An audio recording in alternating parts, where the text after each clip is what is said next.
Gusto mo bang madagdagan ang iyong ani at kita? Gusto mo bang bumaba ang iyong gastos, ngunit tataas ang ani at kita? Kailangan pa bang i-memorize yan? Siyempre naman, sino ba naman ang ayaw? Kung gayon, aking ipinapakilala ang Envita na pinakabagong produkto ng Texicon AgriVentures. Ang Envita ay nangungunang nitrogen-fixing biological product na ginagawa ang buong halaman kasama ang mga dahon at ugat na isang nitrogen-fixing powerhouse.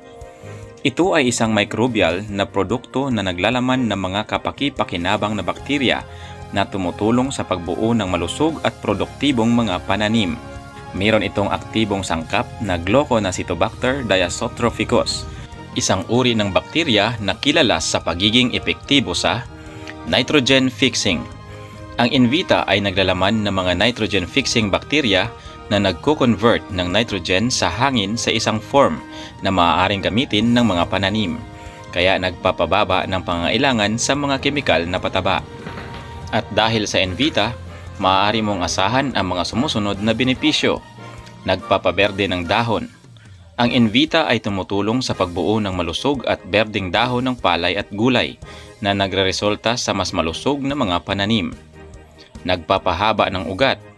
Ang Envita ay tumutulong sa pagbuo ng malakas at mahabang ugat ng mga pananim na nagbibigay daan sa mas mahusay na pagsipsip ng nutrisyon at tubig. 15% na dagdag sa ani.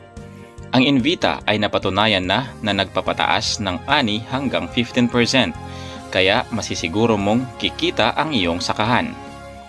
Sa Envita, maaari mong asahan ang mas malusog at produktibong mga pananim, mas mataas na ani at mas mabuting kalidad ng pananim, mas matatag na kinabukasan sa agrikultura, pagbawas sa gastos sa pagbili ng mga kemikal na pataba, mas matibay na pananim laban sa mga sakit at pesteng insekto, mas matatag laban sa mga abiotic stress gaya ng tagtuyot at paiba-ibang temperatura.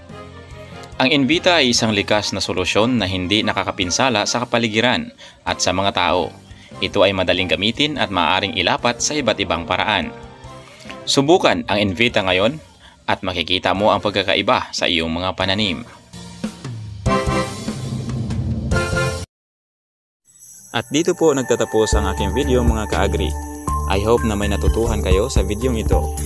If you have some questions and suggestions, just leave your comments down below. And don't forget to subscribe, like, and share. Happy farming!